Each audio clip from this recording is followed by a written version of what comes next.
Hai guys, selamat datang di YouTube channel Naksir Sneakers. Kali ini kita kedatangan rilisan sepatu basket lokal terbaru, Aza DBL Play. Dan setiap kali gue ngeliat sepatu rilisan Aza sama DBL ini, gue tuh selalu kebawa nostalgia cuy. Ingat zaman-zaman main basket pas SMA dulu, DBL itu jadi salah satu ajang yang paling gokil, paling ditunggu-tunggu. Dan ternyata sampai sekarang semangatnya tuh masih ada. Di rilisan sepatu basket terbarunya kali ini ada 3 colorway dan langsung aja gue pengen unboxing. Yang pertama, ini ada colorway floater. Nih, kayak gini.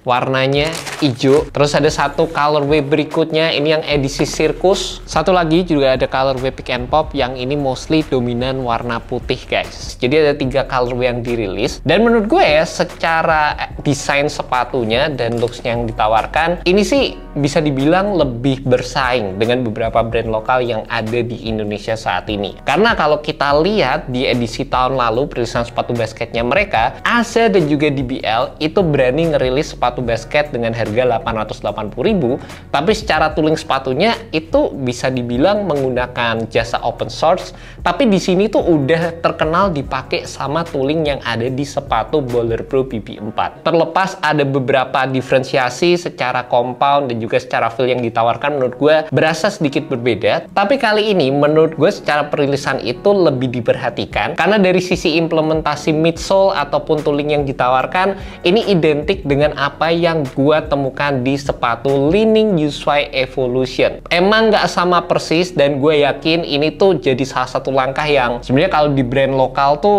udah sering kita temukan lah ya secara midsole-nya gitu, kayak ambil dari jasa open source yang udah ada dari pabrikan. Ya emang bisa dibilang ini jadi salah satu langkah yang strategis lah, langkah yang lebih aman untuk dilakukan secara investasi karena dari sisi pembuatan midsole dan lain sebagainya itu harganya mahal banget kalau emang mereka mau develop sendiri. Dan secara pricing strategi menurut gue juga jauh lebih menarik, dimana sekarang sepatu ini dijual dengan harga 698.000 dengan harga yang pastinya lebih terjangkau serta looks yang bisa dibilang lebih modern. Gue penasaran sih gimana performance dari sepatu ini, oke atau enggak, dan itu bakal kita bahas di video kali ini. Langsung aja kita breakdown dari sisi implementasi materialnya dulu. Mostly sepatu ini menggunakan gabungan antara mesh dan juga fuse overlay yang sebenarnya udah sering lah kita temukan di sepatu basket zaman sekarang. Cuma untuk desain yang ditawarkan oleh sepatu ini, sekali lagi menurut gue dari sisi penggunaan uppernya sih kelihatan cukup garang dan bersaing banget sama beberapa brand lokal yang ada di Indonesia. Satu bagian yang menurut gue cukup menarik dan ada di sepatu ini ada dari sisi kekokohan build-nya, dimana ini menurut gue jadi salah satu bagian yang cukup diperhatikan oleh Aza DBL Play kali ini. Dimana di bagian belakang kalian akan mendapatkan heel counter yang menurut gue sih secara feel-nya terbilang cukup oke, dan ditambah di area belakangnya di sini ada external heel counternya lagi guys. Untuk bagian torsional support di area tengah di sini juga ada implementasi TPU yang menjalar. Jadi dari sini sampai ke belakang sini, yang ini juga pastinya akan berfungsi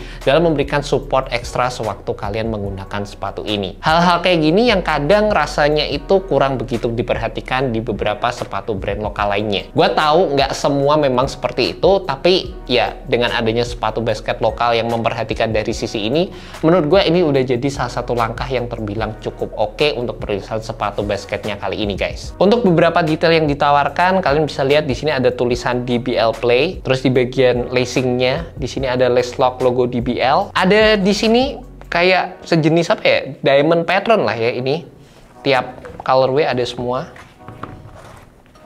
Terus ada tulisan Aza. Dan ini materialnya lumayan oke loh. Dan inner liningnya tuh juga punya material yang menurut gue sih lumayan halus sih. Ini bagian dalamnya.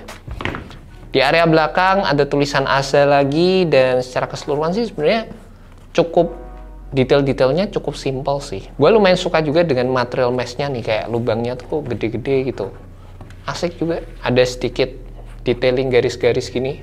Dan kalau ngomongin dari sisi cushion, sekali lagi gue bilang ada sedikit modifan dari apa yang ditawarkan oleh sepatu Aza DBL Play ini, dimana di bagian cushionnya mereka menggunakan build dari eTPU yang ini bisa dibilang jadi area yang dimodif kalau dibandingkan dengan sepatu Li-Ning Ushuai yang gue bilang tadi. Kalau Li-Ning Ushuai itu bagian tengahnya kayak dibolongin gitu, di sepatu ini mereka mengisi bagian bolongnya sampai di bagian area samping keseluruhan sepatunya dengan implementasi material eTPU. Dan penggunaan eTPU ini tersendiri juga akhir-akhir ini sering gue temukan di beberapa brand lokal, dan emang bisa dibilang punya feel yang berasa cukup optimal dalam memberikan impact protection dari sisi cushioning yang ditawarkan. Di sepatu ini juga feel-nya tuh berasa cukup tebel ya guys dari sisi implementasi cushionnya. Jadi kalian bisa ngerasain ada sensasi softnya, ada feel bouncy-nya, dan berasa cukup tebal secara keseluruhan buat kalian yang mengutamakan dari sisi impact protection. Selain itu untuk bagian traction-nya, gue juga suka dengan implementasi yang ditawarkan, dimana kali ini mereka menggunakan build traction yang terbilang cukup tebal, dan ini pastinya bakal awet kalau kalian pengen gunakan di lapangan basket outdoor. Terutama buat kalian yang cuma punya jatah satu sepatu dalam 1 tahun, pengen sepatu basket yang bisa dipakai untuk beberapa kegiatan, ya ini menurut gue jadi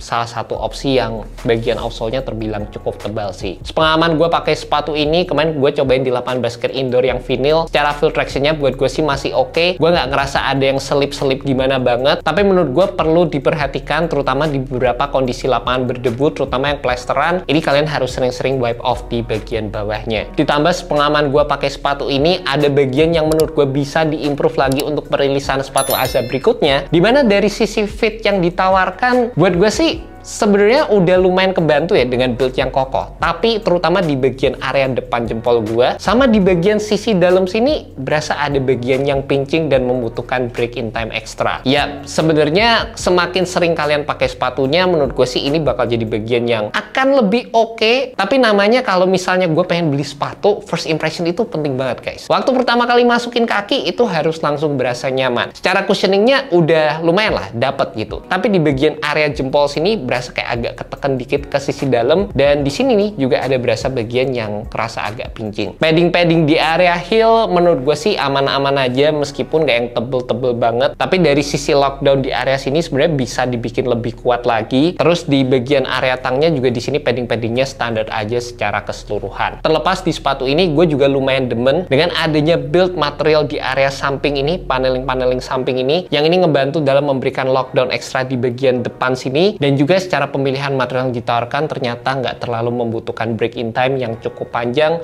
terlepas ada beberapa implementasi fuse di area depan sepatunya. Dan buat kalian penasaran sama sizingnya, menurut gue sih sepatu ini tuh fitnya true to size, dan buat kalian punya kaki lebar, gue saranin cobain dulu lah di toko. Kalau kalian bisa ada kesempatan nyoba, cobain dulu, karena emang di bagian sampingnya menurut gue sih agak-agak ngesnak sih kalau menurut gue waktu nyobain sepatu ini. Padahal base-nya kelihatan lebar, tapi nggak tahu entah kenapa rasanya kayak agak nggak pas aja sih di gue sebenarnya. Ya namanya bentuk kaki juga pastinya beda-beda ya, mungkin nggak pas di gue, bisa jadi juga ngepas di kalian gitu. And that's about it guys, first impression untuk sepatu Aza DBL Play. Salah satu pilihan sepatu basket dengan harga 690.000, dan gue lumayan suka sih dengan upgrade yang ditawarkan dibandingkan dengan rilisan sebelumnya. Gue penasaran gimana pendapat kalian mengenai sepatu ini, kalian bisa tulis aja di kolom komentar bagian bawah. Dan yang lebih suka sebenarnya gue ada dari sisi movement yang ditawarkan oleh sepatu Aza dan juga DBL secara keseluruhan. Thank you so much buat kalian yang nonton video kali ini. Semoga video ini bisa membantu kalian dalam menemukan sepatu basket yang cocok.